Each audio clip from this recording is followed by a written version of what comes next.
As we get a little bit funky on a Friday afternoon, it is my chance now to introduce you to our new mayor, Matthew Dickinson. How are you today? Hey, going very well, thanks, Chris. Good to see you. And your chair, I was just commenting on your chair. You've Yep, got I feel like a brand race new flash. driver. It does look like a racing car.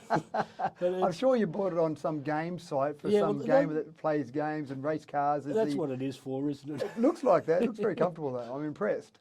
Yeah, we needed it though, because the other one was too noisy. Right. Squeaked, did it? Oh, a lot of crackles and pops and You sure that was Richard's body crackling in the chair? yeah, well, it's been used for quite a long time, so Yeah, it's good right. to see a new one. Yep. Anyway, now it is interesting that you had your first meeting last night for the standing committee. Yeah, so we have our council meeting. We've had one council meeting so far in January, and then we also have 3 standing committees, and they deal with various issues that are involving council. Then normally the information from those committees goes through to council for a final decision. But the other exciting part about last night was we elected chairs of those standing committees. So each standing committee technically could be chaired by the mayor, but normally it's been best practice at Dubbo City Council and then Dubbo Regional Council to have separate chairs for those committees. Gives another councillor some experience of chairing a meeting, shares that workload around. So we have 3 new chairs. So last night, the first committee meeting we had was the Infrastructure Planning and Environment Committee meeting, and Councillor Josh Black is now the chair of that meeting, or that committee. So he chaired his first meeting last night, so that was exciting for him. And then we have the Culture and Community Committee, and Councillor Jess Goff is the chairman, elected chairman of that one. So she chaired her first meeting last night. And then the Corporate Services Committee was elected with Damien Mann, the chair of that one. So we've got 3 new chairs. They chaired their first meetings, and that's a bit nervous and exciting all at the same time because you're suddenly in control of the meeting. You've got to control these rabid bunch of councillors and keep them under control. Oh, I might keep a bit of peace of mind in your head too.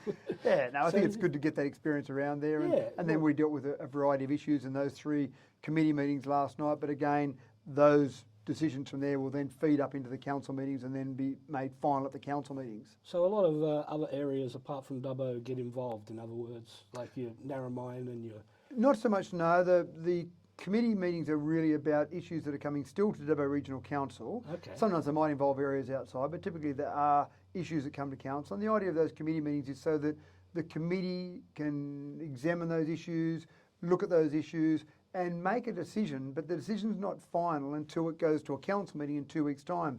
It gives the community a chance to hear what's happening, to get a bit of a feel for the decisions of council, and also gives councillors another 2 weeks to think about that. Was that the right way to go?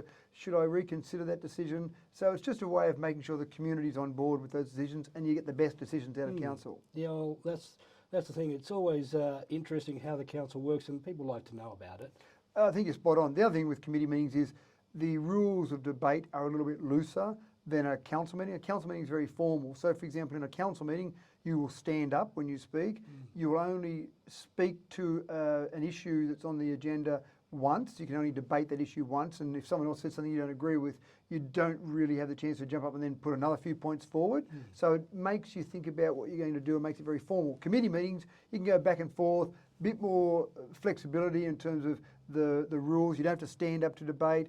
There's just a slightly looser process there. And again, it doesn't have the same gravatus as a council meeting, which is fine because you want decisions to be teased out or maybe different ideas to be teased out before it finally goes through to a council meeting. All right, so what else did you do? You had a bit of a workshop going last night. Yeah, after the council committee meetings finished last night, we had enough time. It finished by about 6:15, so we had enough time to do a workshop then, which went through till about probably almost 9 o'clock before we'd finished. And that workshop was around a different type of committee structure. We call these community consultative committees. Now, for whatever reason, we used to have a lot of them back in the old Dubbo City Council. For whatever reason, the last council disbanded most of those committees, and a lot of feedback that I'd heard and certainly other councillors had heard over the last couple of years was that council didn't seem to be listening to the community. So it was very important for this council to say we need to create a lot of those committees again. So last night we had a workshop which was really about, we've got a blank sheet of paper, what consultative committees do we need in the community? And so we went through and we looked at a whole bunch of old ones that have been there from 10, 15 years ago, ones that have been there just a few years ago.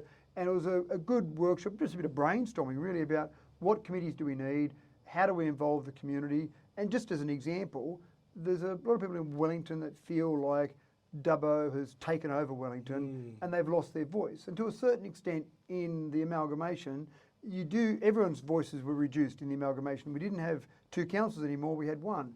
But Wellington in particular felt like they were left out. So councils were very keen to see a Wellington specific committee. So that was one of the committees that we decided we would have. Now again, when I say decided, that was a workshop. That workshop will have to go through to a council meeting. That will go on public display to make sure everyone is aware of it. And then the committee will finally be formed. And then we'll invite expressions of interest from people that want to be on those committees. But that was one, the Wellington committee. Another one is what we would call the village committee. It might come up with a different name, but that's the concept. In the old days with Dubbo, we used to have the Rural Consultative Working Party, and it had things like Wongarb and Ballymore representatives, so those villages around Dubbo.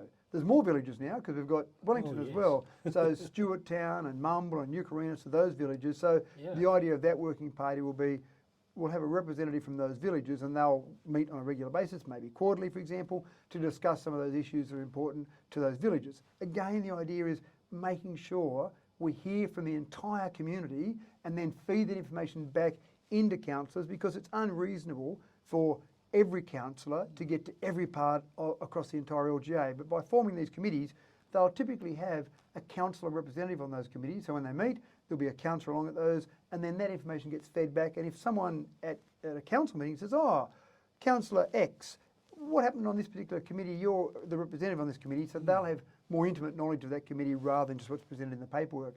The idea is it's a conduit. It's a conduit from the community back into council to make sure we're making the right decisions. It's good that they get to have their voice and get to be heard through the local council too. That's exactly, you've hit the nail on the head, Chris. That's exactly what we're after, is making sure people have their voices heard. Now, it doesn't mean everyone's going to get what they want, and sometimes you get competing interests. So some people say, can we have A, and other people say, can we have B, and they may be completely mutually exclusive, those two outcomes. So sometimes you're going to have people that are happy with an outcome and sad with an outcome. The main thing is at least people feel that they've had their opinion heard, their voices heard and considered, and then we still, ultimately, we have to make decisions. That's what we're at council to do. There's no good at council that just says, oh, it's too hard, I can't make a decision. You've got to make decisions. Yes, and in indeed. decisions, sometimes you get winners and losers. So sometimes people will be happy and sad, but as long as they understand that we've gone through a process, understand why we've made that decision, people are generally, I won't say happy, but okay with the decision that they get at the end of the day. Yeah, at least they've had a chance to have their word heard. Yeah, that's right. Now, earlier on in the week, there was a perfect example of that.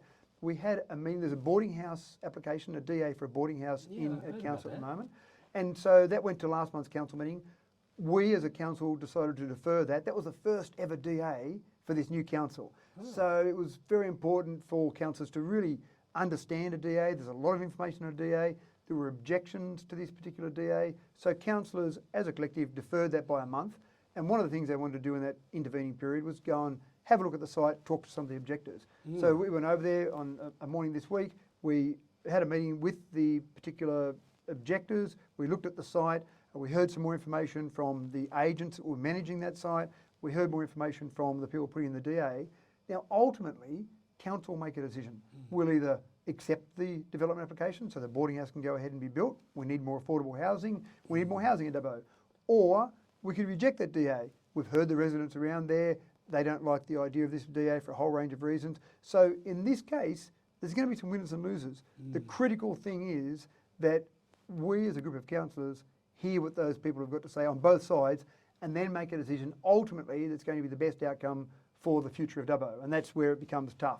You can't, there's no easy compromise in that one. You might be able to put some extra conditions in place, but they're either going to build it or not build it. You're either going to have happy developers, sad objectors, or sad developers, happy objectors. So anyway, they're the things that you've got to consider. That's the joy of local council. That's exactly right, Chris. But it is, you get to be very local. You get to see people up close and make decisions in the good and the bad that affect people's lives. So it is very local. Indeed, which is a good thing that you're interacting with the community. That's what they want to know about our local council. I think you're spot on community radio, DCFM. It's fantastic to be able to come on here regularly and actually talk about that, because this is a community radio station for the community and people want to hear about the community. Okay, is there anything else that might be happening that you want to talk about? Oh, look, I could talk to you all day, Chris, but you've probably got some listeners out there that want to hear a bit of music as Yeah, well. I'm sure they would.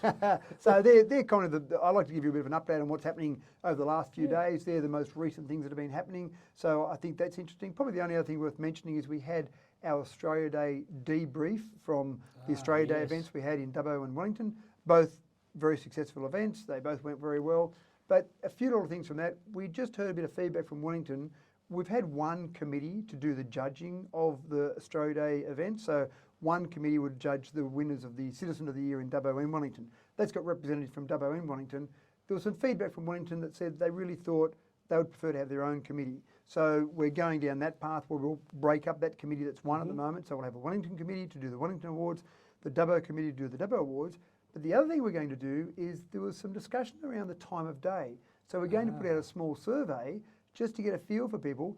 How would they feel about maybe having the Australia Day celebrations the night before? So the evening of the 25th of January, then you've got the whole Australia Day to go to the dam and ski or have your barbecue or just sleep in or whatever you might want to do on Australia Day, or would you still prefer to have it in the morning? And we typically start it fairly early because we want to beat the heat and we also want to get people to be able to go and have their barbecue lunches and all sorts of things. So that would be a radical change to go to the night before. So we're going to ask the community about that, but that's the sort of feedback we got from the two celebrations, from the two events, and also from that committee that we've got put together for those particular events. So there's all those things there, but the real thing, if at the end of this term of council, when people look back, one thing I hope they see, Chris, is I hope they can see that this council, more than ever before, is really making sure we engage with the community, listen to the community, consult with the community to really get the best decisions for the overall community. Ever growing the Dubbo community and making it better. Absolutely. All right, well, thank you very much for coming in and having a chat with us today, Matthew. It's been an absolute pleasure to have you on DCFM 88.9. Thanks, Chris. I appreciate your time.